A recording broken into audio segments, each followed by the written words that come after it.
Assalamualaikum warahmatullahi wabarakatuh. Perkenalkan, kami dari kelompok 4 di sini akan menyampaikan materi mengenai pengujian PL atau pengujian perangkat lunak. Sebelumnya, perkenalkan anggota kelompok kami yang bernama Naufal Alfibowo dengan 3 digit yang terakhir 074, Octavio Excel Rizky 082, Kakam Adi Prasetyo 090, Nabila Ramadhani 101, dan saya sendiri Zatul Aidam Ragista 103.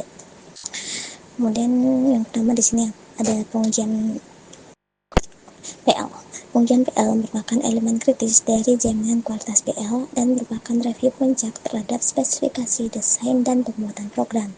Nah, pengujian PL ini sering diacu sebagai verifikasi dan validasi. Kemudian pengujian PL menghabiskan upaya 30 sampai dengan 40% dari total pekerjaan proyek. Untuk proyek yang membahayakan nyawa manusia, biaya dari pengujian ini bisa 3 sampai 5 kali lebih besar dari proyek yang biasa. Kemudian di sini ada tujuan dari pengujian PL. Yang pertama, menjalankan program untuk menemukan error. Yang kedua, test case yang baik, yaitu yang memiliki kemungkinan terbesar untuk menemukan error yang tersembunyi. Begitu pula pengujian yang sukses, yaitu pengujian yang berhasil menemukan error yang tersembunyi. Kemudian di sini ada prinsip dari pengujian. Yang pertama, harus bisa dilacak hingga sampai ke kebutuhan customer. Yang kedua, harus direncanakan sejak awal atau sejak model dibuat. Yang ketiga, prinsip Pareto 80% error uncovered. Jadi prinsip Pareto ini merupakan prinsip di mana 80% efek atau dampak itu disebabkan oleh 20% usaha. Jadi 80% masalah ditemukan di 20% bagian sistem.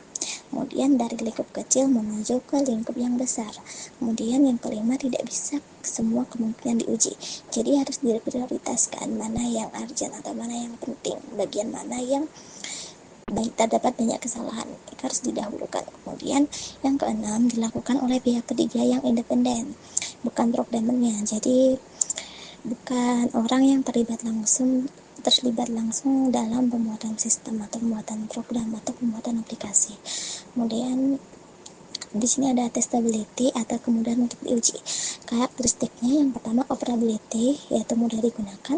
Kemudian observability, mudah diamati. Yang ketiga controllability, yaitu mudah dikendalikan. Yang keempat decomposability, mudah diuraikan.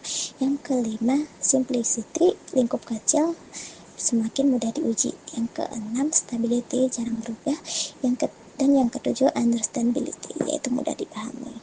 Ada black box testing, itu memastikan fungsionalitas PL berjalan, kesesuaian input dengan output, tidak memperhatikan proses logik internal.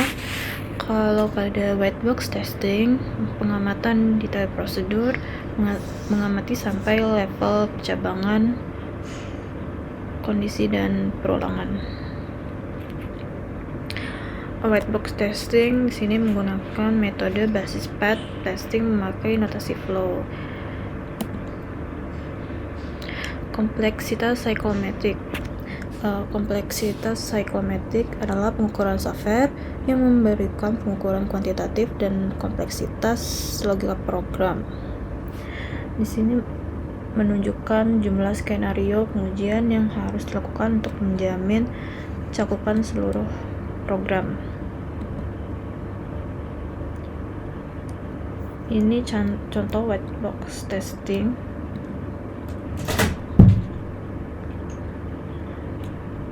Black box testing yaitu representasi secara simbolik dari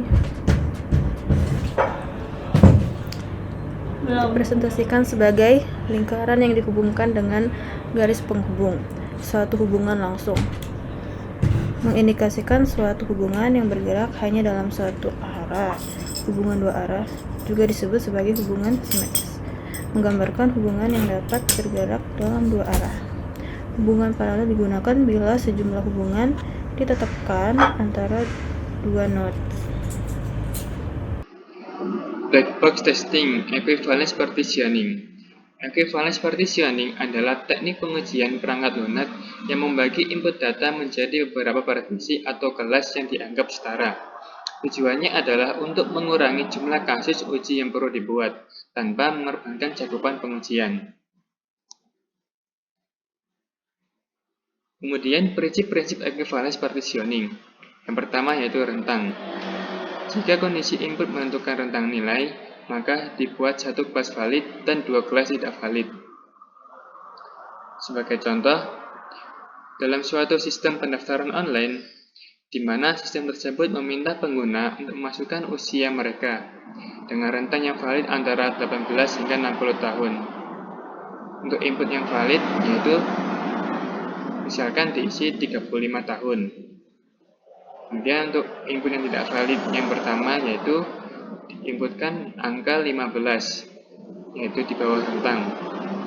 Kemudian untuk input yang tidak valid yang kedua yaitu dimasukkan angka 70 yaitu di atas rentang.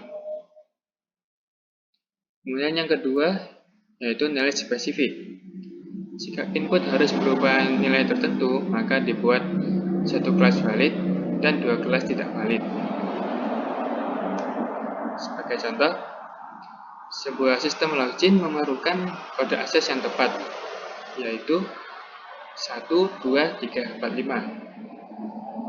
Sehingga input yang valid adalah 1, 2, 3, 4, 5. Untuk input yang tidak valid, yang pertama, misalkan 6, 7, 8, 9, 0. Kemudian untuk input yang tidak valid yang kedua, misalkan diganti huruf, yaitu A, B, C, D, E.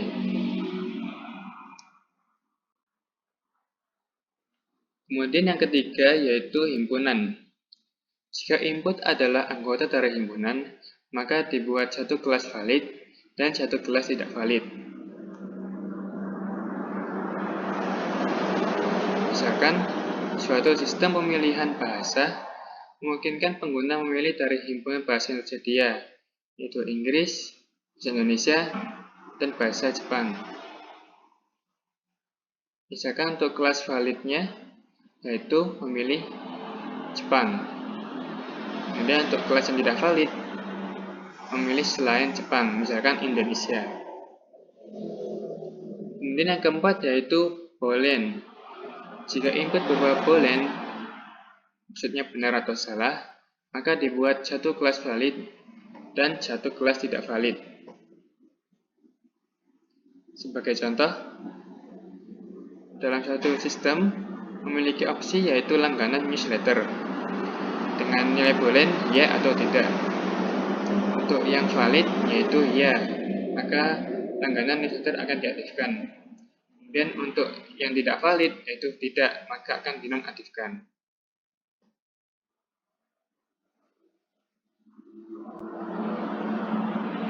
Kemudian mengenai analisa nilai batas, yaitu boundary value analysis. Analisa nilai batas ini adalah teknik pengujian perangkat lunak yang berfokus pada pengujian nilai-nilai di sekitar batas dari rentang input atau output. Tujuannya adalah untuk menemukan kesalahan yang mungkin terjadi di batas-batas tersebut.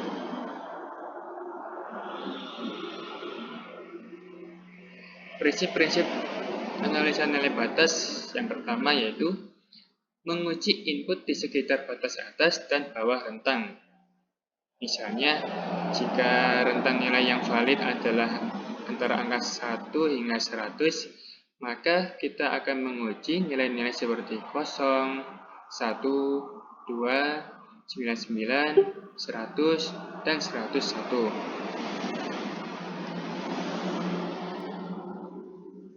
Kemudian yang kedua yaitu menguji nilai maksimal dan minimal,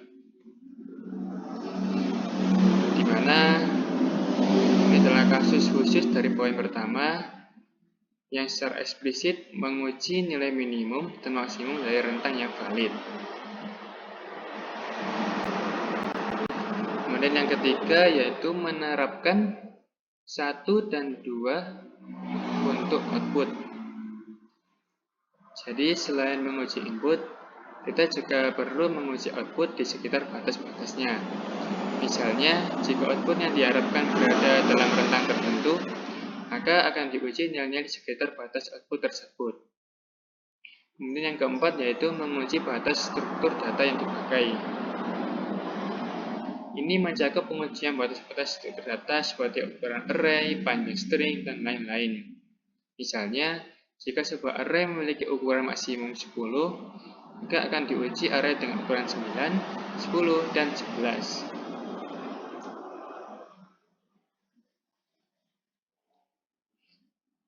Kemudian perbandingan. Yang pertama, spesifikasi kebutuhan yang sama menghasilkan aplikasi yang berbeda. Artinya, meskipun dua tim pengembang bekerja dengan spesifikasi kebutuhan yang sama, mereka mungkin menghasilkan aplikasi atau perangkat lunak yang berbeda. Hal ini dapat disebabkan oleh perbedaan interpretasi spesifikasi, pilihan teknologi, atau gaya pemrograman. Yang kedua yaitu skenario pengujian yang dapat digunakan kembali. Jika memiliki skenario pengujian untuk satu aplikasi, mungkin skenario tersebut dapat digunakan untuk menguji aplikasi serupa lainnya. Tentu ini sangat berguna apabila ingin menguji beberapa versi dari aplikasi yang sama atau aplikasi yang lain yang memiliki fitur yang serupa.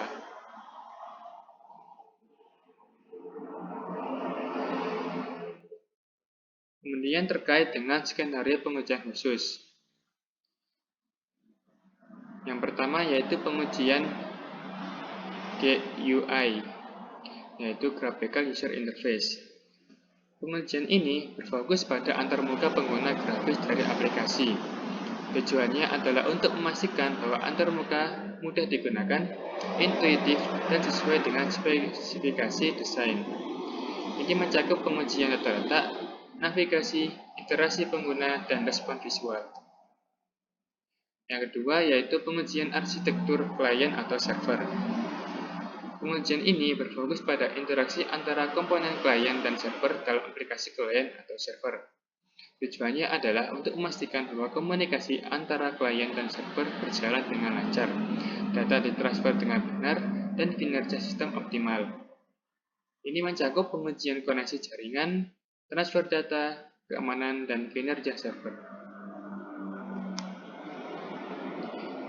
Yang ketiga yaitu tentang pengujian dokumentasi dan fasilitas bantuan. Pengujian ini berfokus pada kualitas dan keakuratan dokumentasi pengguna dan fasilitas bantuan dalam aplikasi.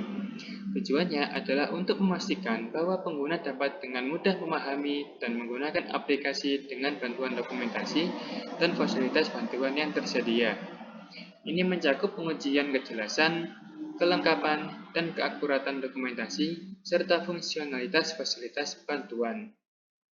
Kemudian yang keempat yaitu pengujian sistem waktu nyata atau real time.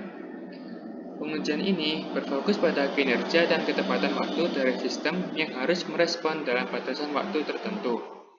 Tujuannya adalah untuk memastikan bahwa sistem dapat memenuhi persyaratan waktu nyata dan merespon dengan cepat terhadap peristiwa atau input. Ini mencakup pengujian kinerja, latensi, dan ketepatan waktu sistem.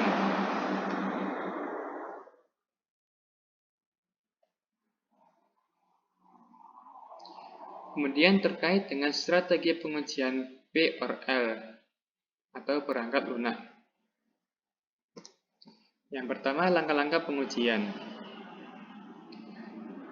Strategi pengujian mencakup langkah-langkah yang harus diambil sebagai bagian dari proses pengujian.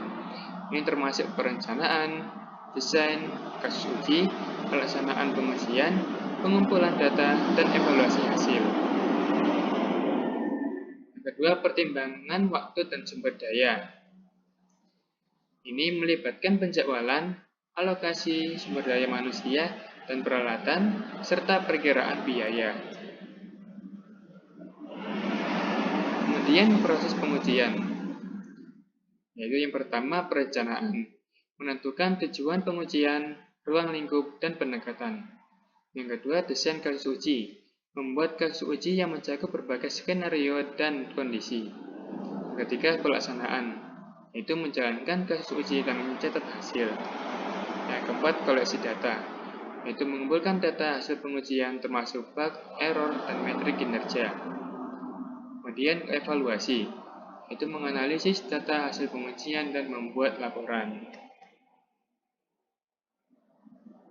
Oke, baik, yang di Gilaran ini adalah dimulai dimulai dari pengujian tingkat komponen menuju integrasi. Nah, dimana itu pengujian itu dimulai dari level yang terkecil atau komponen individual, kemudian secara bertahap naik ke level yang integrasi atau lebih yang kompleks. Pendekatan ini memudahkan untuk identifikasi masalah pada tingkat dasar sebelum menjadi lebih rumit lagi. Nah, yang kedua tuh perbedaan titik yang dimungkinkan memakai teknik pengujian yang berbeda. Jadi titik-titik pengujian yang berbeda memerlukan teknik pengujian yang berbeda pula. Jadi tidak ada satu teknik pengujian yang cocok sama kebutuhan atau situasi yang sehingga memerlukan teknik berdasarkan konteks dan kebutuhan tersebut. Nah, yang ketiga itu adalah pelaksanaan pengujian. Jadi pengujian dilakukan oleh developer sendiri untuk yang proyek kecil, sedangkan untuk yang proyek besar diperlukan oleh butuh yang namanya tim independen. Jadi karena tim independen itu memberikan perspektif yang objektif dan tidak bias terhadap kode yang akan diuji. Nah, yang keempat adalah perbedaan testing dan bugging, yaitu testing bertujuan untuk menemukan bug, sementara debugging itu fokus pada identifikasi dan memperbaiki bugnya. Nah, meskipun berbeda, tapi debugging itu selalu terkait dengan strategi testing yang digunakan. Oke, next. Nah, yang di sini ada strategi pengujiannya. Jadi pengujian itu dimulai dari unit testing atau level kode yang paling bawah yang akan terus berlanjut hingga sistem testing atau level kebutuhan. Nah, pendekatan ini memastikan kualitas tuh di setiap lapisan pengembangan. Nah, jadi di sini kita akan menjelaskan yang satunya tuh ada unit testing yang dimana tuh lapisan terdalam itu yang fokus dalam pengujian kode ya dan fungsi individual, memverifikasi fungsi-fungsi kecil bekerja dengan sesuai harapan. Yang kedua itu ada integration testing, yaitu pengujian interaksi antar komponen modul yang sudah diuji secara individual, memastikan komponen itu berfungsi dengan baik saat digabungkan nanti. Nah, yang ketiga itu validation testing, pengujian untuk memastikan sistem memenuhi persyaratan yang ditetapkan, mengonfirmasi bahwa produk akan bekerja sesuai spesifikasi. Nah, yang terakhir itu ada sistem testing, lapisan terluar untuk menguji sistem secara keseluruhan terhadap kebutuhan pengguna, memastikan sistem berfungsi dalam lingkungan yang diharapkan. Jadi seperti itu. Next. Oke, yang di sini ada juga langkah pengujian ya. Jadi di langkah pengujian ini kita akan mulai dari lapisan seperti ini, seperti lapisan piramid ya. Jadi akan dalam lapisan dasarnya itu ini testing direction ini mulai dari bottom ke up. Jadi pengujian ini menggambarkan pendekatan bottom up yang dimana tuh yang pertama ada lapisan dasar atau base-nya. Jadi terdiri dari komponen terkecil yang menjadi fondasi sistem. Ini adalah blok-blok bangunan dasar dari aplikasi yang harus diuji terlebih dahulu. Yang kedua tuh ada unit test. Lapisan ini fokus pada pengujian modul individual. Menunjukkan bahwa setelah komponen dasar disiapkan, langkah berikutnya itu adalah memastikan setiap unit berfungsi dengan benar dan secara mandiri. Yang ketiga ada integration test, yaitu setelah unit individual itu berfungsi, langkah berikutnya itu adalah menguji bagaimana unit-unit untuk bekerja sama. Dan yang keempat atau yang terakhir ada high order test, yang dimana di puncak piramida ini pengujian tingkat tinggi mengevaluasi sistem secara keseluruhan berdasarkan requirements-nya. Ini mencakup sistem testing, acceptance testing, dan pengujian end-to-end. Nah, di piramida ini juga menunjukkan testing direction ya. Jadi untuk bergerak dari kode menuju desain hingga requirements. Pendekatan ini mengindikasikan bahwa pengujian sistem informasi harus mencakup semua aspek pengembangan, mulai dari implementasi teknis hingga apakah sistem memenuhi kebutuhan pengguna. Oke, next.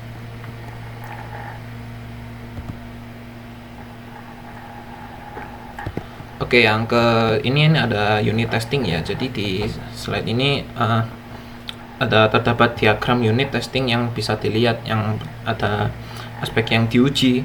Yang pertama tuh interface, yaitu pengujian antarmuka modul, di mana modul itu menerima input untuk menghasilkan output.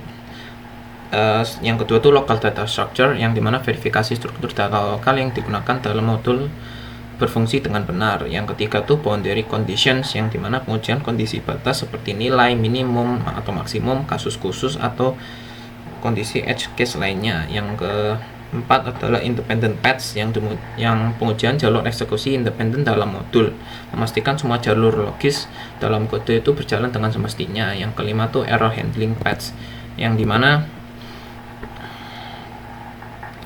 tuh verifikasi bahwa modul menangani kesalahan dengan tepat, termasuk pengecualian dan kondisi error. Oke, next.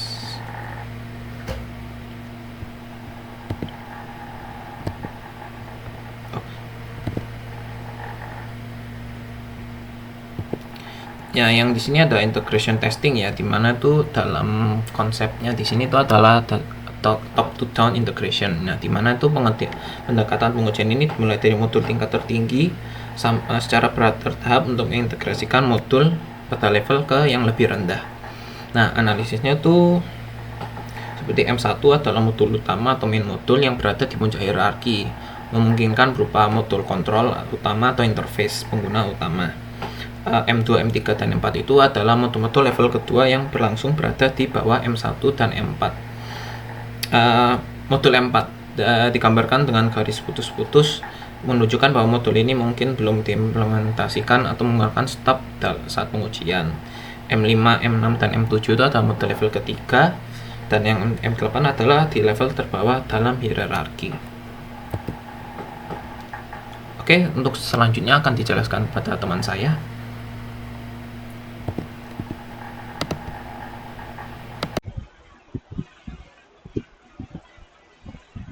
Untuk integration testingnya bagian bottom up integration itu bisa dengan tabel ini, yang mana bagian ini merupakan cluster 1, ini cluster 2, dan yang ini cluster 3, yang disini untuk NC, M-nya, ND, D1, D2, dan D3.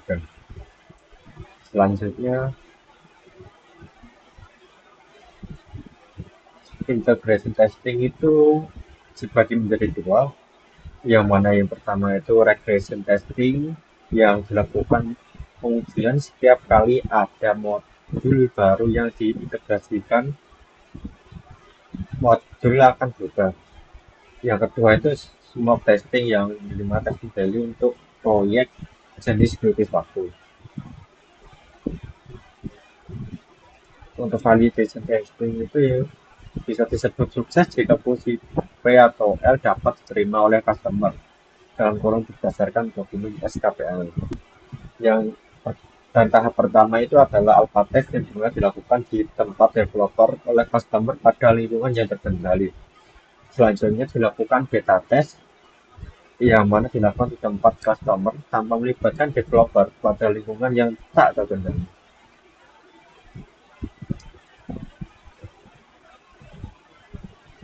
Untuk sistem setting itu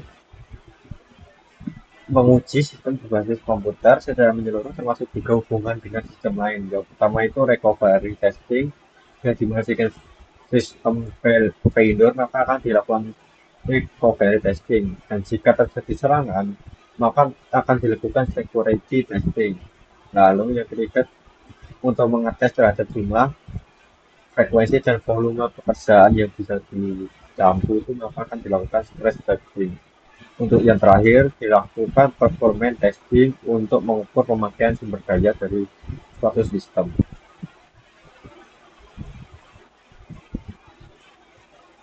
Dan yang terakhir debugging, yang dimana fungsinya untuk memperbaiki error yang ditemukan pada saat testing. Yang sebenarnya yang sukses, kaidah dasar sebelum debug itu apa penyebab bug yang dihasilkan oleh bagian program dalamnya lain, apa bug selanjutnya yang akan muncul jika bug diperbaiki, apa yang bisa dilakukan untuk mencegah bug terjadi untuk pertama kalinya.